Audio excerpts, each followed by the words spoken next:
You're right, kids, it's Raasclark.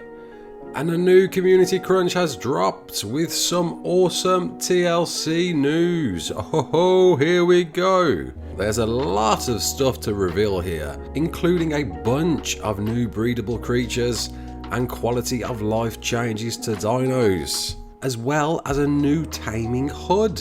Before we begin, don't forget to hit that subscribe button, drop a like, share around, and let's get into it, guys.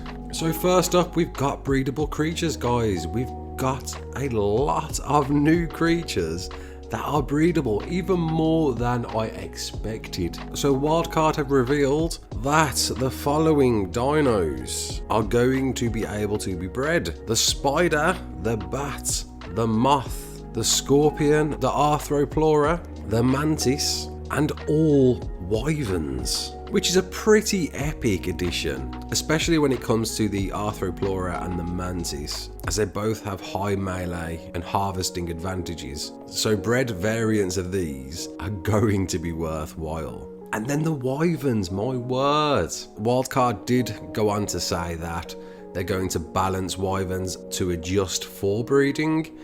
However, imagine a bred poison wyvern. Oh yes, it's going off. With all of them, of course, there is a hatch or gestation or maturation time. So after your baby has popped out of its egg or mama, you'll be looking at a spider matching the same length as a dimorph, a bat matching the same length as a penguin, the moth matching a pego, the scorpion matching a raptor, the arthro matching a stego, and the mantis matching a tappy. And of course, you already know how long it takes to raise a wyvern. This, as well as everything else I'm about to tell you, is dropping on November the 7th. So it's not too far away, guys. And Wildcard have finally revealed the changes they're doing to the dinos they hinted at a couple of days ago. So first off, we've got the Gigantosaurus, the mighty Giga. Sadly, it's not the tech variant that I was hoping, but what they've introduced is a big deal. Maturation time is approximately 15% less. So instead of that 14-day raise, you're looking at something closer to 10 days, which will be a nice sigh of relief for a lot of you people. The Diplocolus, the oxygen-breathing, weird, swimming dino, has an improved base health and movement speed, which is certainly going to help its lack of saddle when in the water. The Thyla has a bleed effect now.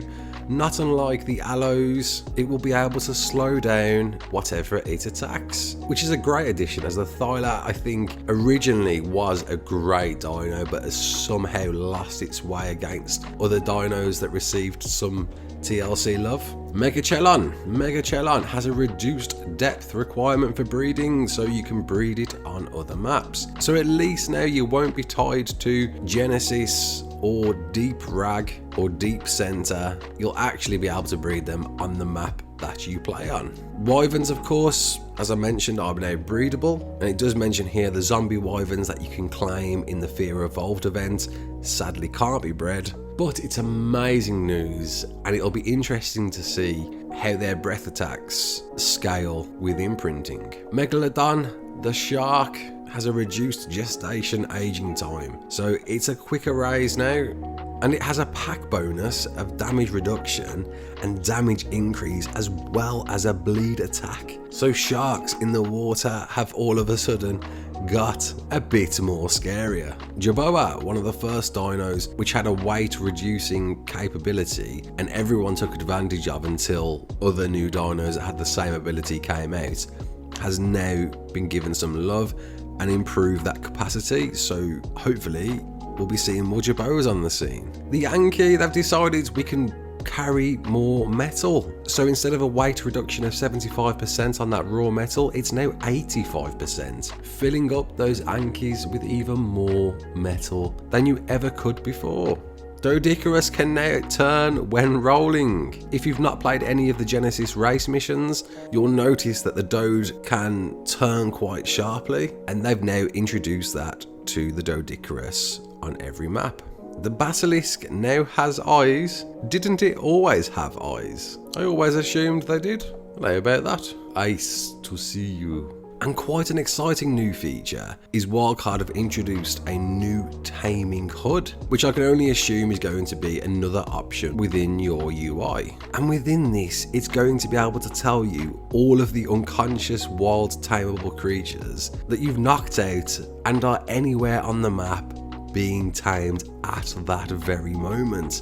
And they're going to reveal a lot of cool things, such as the gender and level, the unconscious progress, the taming effectiveness, the current health and food status, the distance from you, and there's even going to be an option to track the creatures. So you can do some serious taming multitasking on the fly. Elements rewards have been improved, the OG bosses, the OG maps. Wildcard have recognised all of the new maps that they provided have perhaps isolated the old ways of obtaining that LE and have addressed it by giving the island an extra 100% elements per boss, the centre an extra 100% and SE an extra 50%, giving you more reason to go back to those maps of old and start farming away.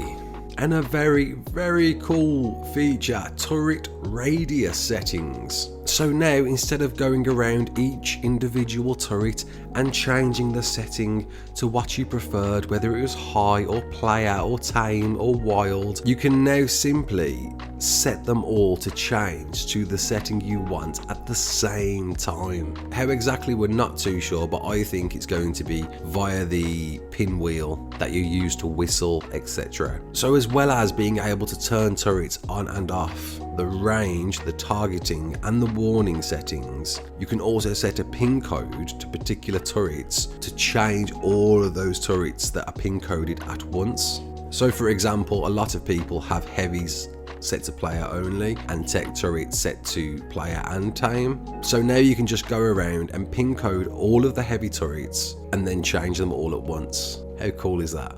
And Wildcard go on to say that on Tuesday or Wednesday, the 27th or 28th, they're going to improve the server transfer infrastructure.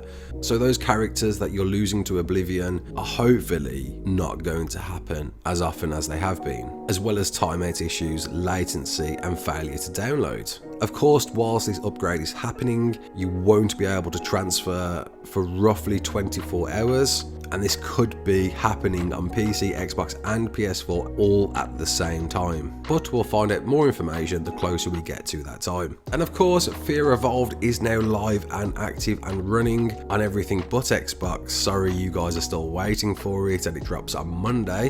And with that, we've got some 2x breeding, maturation, egg hatching, harvesting, taming and XP, running until Friday the 6th of November, which is quite a lengthy evolution event.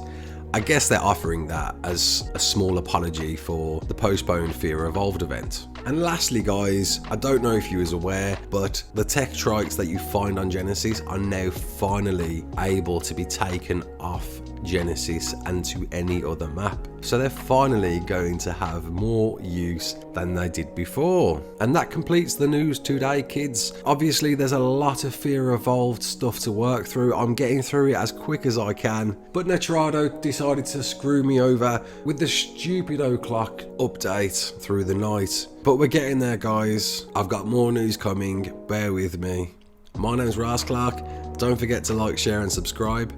And as always, peace out.